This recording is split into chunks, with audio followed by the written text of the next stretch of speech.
नमस्कार दोस्तों, आप देख रहे हैं खबर किसान की यूट्यूब चैनल। मैं हूं आपका दोस्त संकेत शर्मा और आज हम आप पहुंचे हैं हरियाणा और दिल्ली के जो बॉर्डर है उस एक गांव का नाम है झिंझोली और यहां पर सूर्य फाउंडेशन की तपोस्थली है।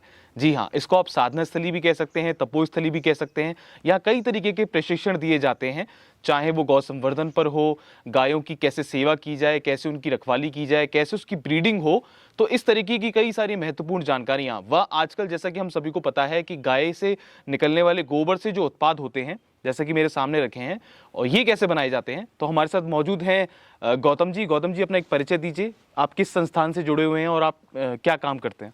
अंकित जी, सबसे पहले तो नमस्कार। आपके द्वारा जो देश भर के अलग अलग लोग जो इस विषय से जुड़े हुए हैं, ये देख रहे हैं, सबसे पहले तो उनको भी नमस्कार। और सूर्या फाउंडेशन का, जैसा कि आपने बताया, ये सूर्या साधना स्थली है, एक प्रशिक्षण केंद्र है और यहाँ निरंतर युवाओं का, किसानों का, पशुपालकों का निरंतर प्रशिक्षण चलते रहता है। चूँकि फाउंडेशन का मानना है कि कोई भी आप काम करते हैं, हम सबसे पहले युवाओं की ट्रेनिंग करते थे, उनमें अंदर देशभक्ति का भाव जगे, वो देश के लिए कुछ सोचें, करें। लेकिन हमने देखा कि कोई भी सेक्टर हो, इसमें अगर ट्रेनिंग आप नहीं अर्जित करते हैं तो आपके द्वारा वो काम सफलतापूर्वक नहीं होता। मैं हमेशा उदाहरण देता हूँ, जैसे घर में कोई कार आती है नई, अगर वो चलाना नहीं जानता, एक अच्छा पिता, एक अच्छा अभिभावक उसको गाड़ी की चाबी कभी नहीं देता, क्योंकि उसको उसका ज्ञान नहीं है। ठीक इसी प्रकार गोपालन पे हो या डेयरी में हो, लोग काम शुरू कर देते हैं, लेकिन उनको बाद में घाटा इसलिए होता है कि उन्होंने वैज्ञानिक तरीके से प्रबंधन सीखा नहीं है। हमारी संस्था का मुख्य उद्देश्य इस प्रकार के प्रशिक्षण शिविरों का आयोजन करना है, जहां ये चीजें वो सीख सके।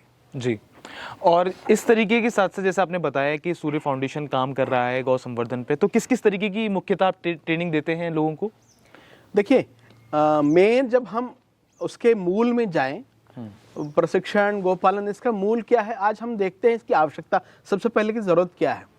हम अपने जड़ों से दूर हो गए हैं, ऐसा पीछे दशकों में हमको दिखाई देता है।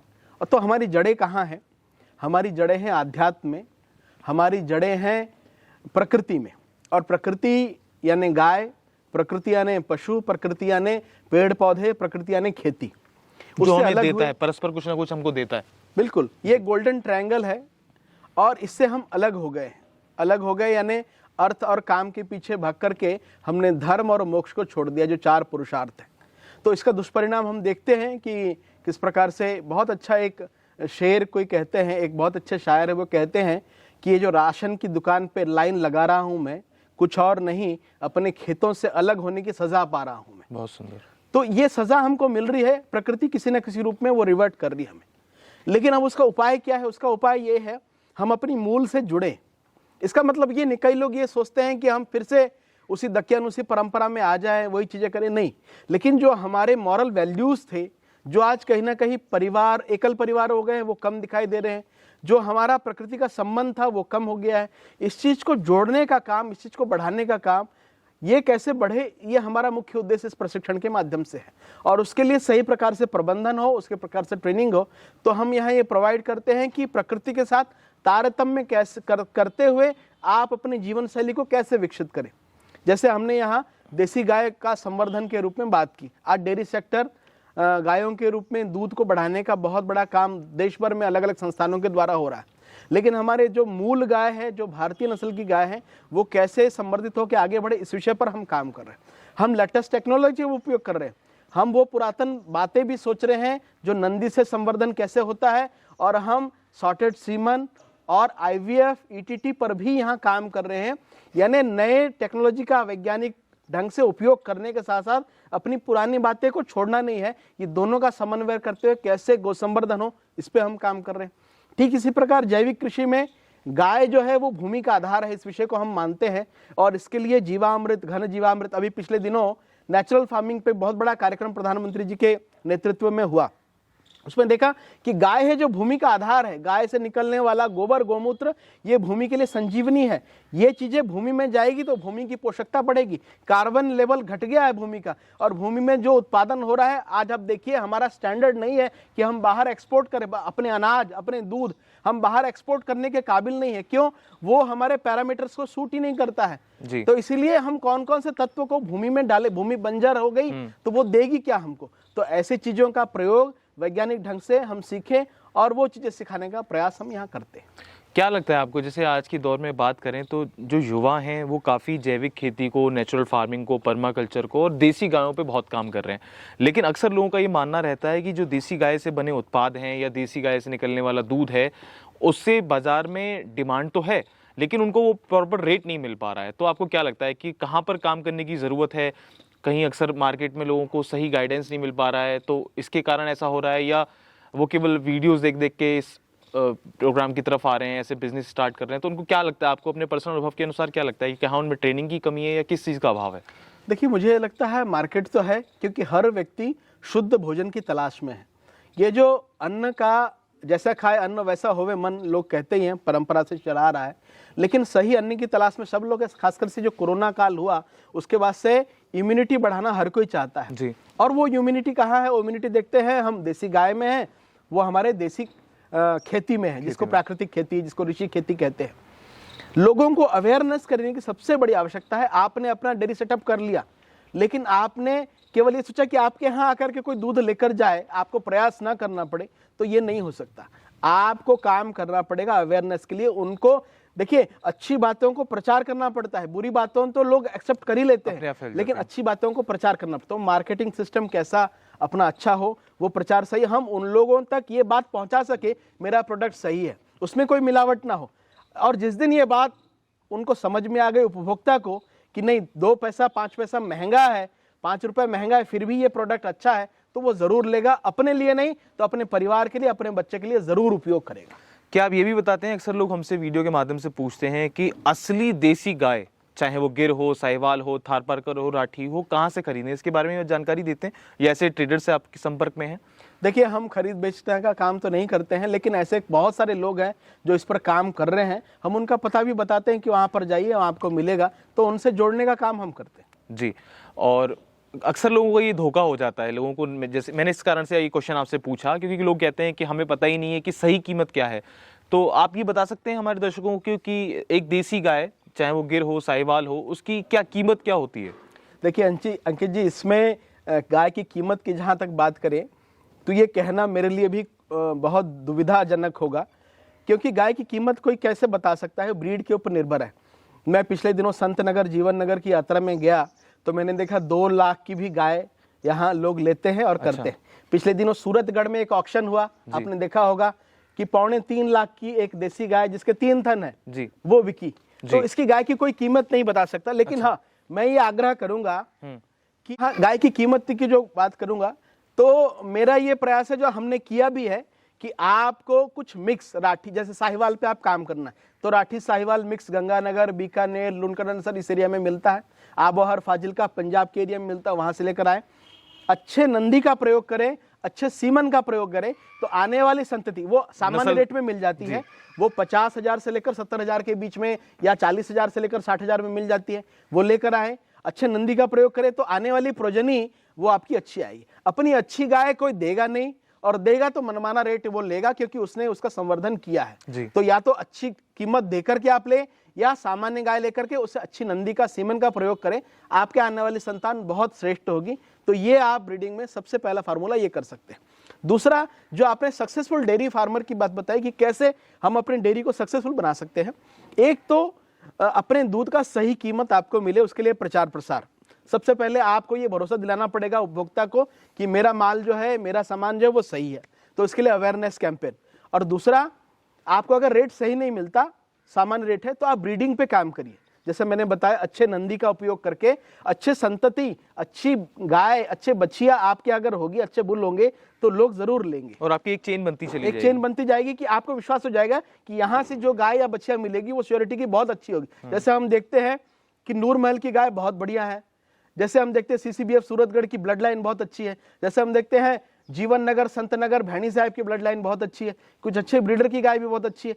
तो ये विश्वास हो जाएगा कि यहाँ से मिलने वाली बच्चियां या गाय बहुत श्रेष्ठ है, तो लोग वहां से जरूर लेंगे। तो ब्रीडिंग पे काम करना है। और तीसरा, मैं जो आग्रह करता हूं, लोग इसको छोड़ देते हैं, अपशिष्ट प्रबंधन में काम करने की मुख्य रूप से जरूरत है। लोग अपने डेयरी के अपशिष्ट को यूं ही छोड़ देते हैं, जैसे गोबर गौमूत्र है। मैंने देखा, आपको मैं दिखाता हूँ, यहाँ ये हवन के उपले हैं। हमारे कार्यकर्ता हैं, मेरठ के पास के ही हैं, वो हर 15 दिन, एक महीने में एक छोटा हाथी ये उपला भर करके दिल्ली बेच रहे हैं। यानी गोबर को सोना बना दिया उन्होंने। बिल्कुल, और यहाँ साइज भी बड़ा यूनिक रखा है, बहुत छोटा साइज छोटा है, और इसको पैक करके और इसमें एक कपूर और एक माचिस दे करके वो ऐसे दुकानों में बेचते हैं जहाँ पूजा का सामान मिलता है, लोग इसका हवन करते हैं। आजकल देखिए ये क्यों, ये आप अवेयरनेस करिए कि आप अगर गाय नहीं पाल सकते, कम से कम इन प्रोडक्ट का उपयोग करिए और उन गौशालाओं को स्वावलंबी बनाने में मदद करिए। ये धूप बत्ती है, इसमें कुछ हर्ब्स मिलाए हैं। अभी सामान्य रूप से लोग अगरबत्ती जो बांस वाली है वो जलाना पसंद नहीं करते, तो ये अगरबत्ती का प्रयोग करिए। ये दिए हैं, गाय के गोबर से बने हुए दिए हैं, इसका प्रयोग करिए। दिवाली में बहुत इस बार हमने भी दिया। ये सम्रानी कप है, आप इसको जला दे, 1 घंटा आपके परिवार में एकदम ऐसा लगे कि आपने हवन किया। सकारात्मक ऊर्जा, और ये आजकल तो बहुत चलता है सनातन धर्म। और इसके बाद ये अपना गमला है, ये डिकम्पोज हो जाता है और ये भूमि के लिए पोषण का भी काम करता है। ये फिनाइल है, यही बना है, इसको हमने पवित्र नाम दिया है। स्वच्छता तो आएगी लेकिन पवित्रता भी गाय के गौमूत्र से ये जो फिनाइल बनता है। तो इस प्रकार के प्रयोग हम जब करेंगे और लोगों को जागृत करेंगे, केवल दूध नहीं है, आप अपने परिवारों में उपयोग करने वाला ये जो सामान है दैनिक जीवन में, ये आप उपयोग करिए। ये कर भी आप गौ सेवा कर रहे हैं। बहुत सुंदर। आप दूध के सही दाम दे करके देखिए, दूध पैकेट में 52 रुपए से 55 रुपए का मदर डेयरी का, अमूल का मिल जाता है। बिल्कुल। लेकिन कोई दूध 100 रुपए लेता है, कोई 125 रुपए लेता है, कोई 80 रुपए लेता है। वो देकर के वो क्या करता है, वो इंश्योर कर रहा है कि मेरा दूध जहां से आ रहा है वो सही आ रहा है। दूसरा, दूध की ज्यादा कीमत दे रहा हूं तो उस गौशाला का, उस गोपालक का मैं भला कर रहा हूं। दूसरी बात, आपको पता नहीं है कि मेरा दूध कहां से आ रहा है, आपको मजबूरन पैकेट वाला दूध लेना पड़ता है। लेकिन आपके अंदर में गो प्रेम है, आप पास में किसी गौशाला में जाइए, वहां थोड़ा गायों को चारा दे दीजिए, वहां थोड़ा दान दे दीजिए, आपके मन में श्रद्धा है तो आपको क्या होगा, उस ऋण से उऋण होने का ये एक माध्यम हो सकता है। हम ये भी प्रयास करते हैं, लोगों को कहते हैं आप अपने नजदीक के गौशाला में कभी गए, वहां जाइए, वहां ये प्रेम दिखाए, वहां, तो ये भी एक माध्यम। मैं तो अक्सर जाता रहता हूँ, एक अलग ही अनुभूति, अलग ही ऊर्जा वहां से मेरे को मिलती है, सकारात्मक ऊर्जा वो वहां से मिलती है। और ये जो आपने बात बताई कि आप जाके उस गौशाला में सेवा करिए, ये उन लोगों को जानना चाहिए जो आजकल टेलीविजन के माध्यम से एक ऐड आ रहा है कि पैकेट वाला दूध अच्छा और दूधिया वाला दूध बेकार। तो ये कहीं ना कहीं एक भ्रांति है। पैकेट वाले दूध से लाख गुना बेहतर आपका डेयरी वाला दूध है, या जो आपके यहाँ एक दूध वाला लेकर आ रहा है वो दूध है। आपको फलतः पता होना चाहिए कि वो आ कहाँ से रहा है। देखिए अंकित जी, ये केवल भ्रांति नहीं है, ये एक षड्यंत्र भी है जी। अभी कई लोगों के भ्रम में है कि एनिमल से निकला हुआ जो प्रोडक्ट है वो यूज नहीं करना है, चाहे वो दूध हो, पनीर हो। वो वेगन वालों ने एक नया सी गुफा छेड़ा है अपना।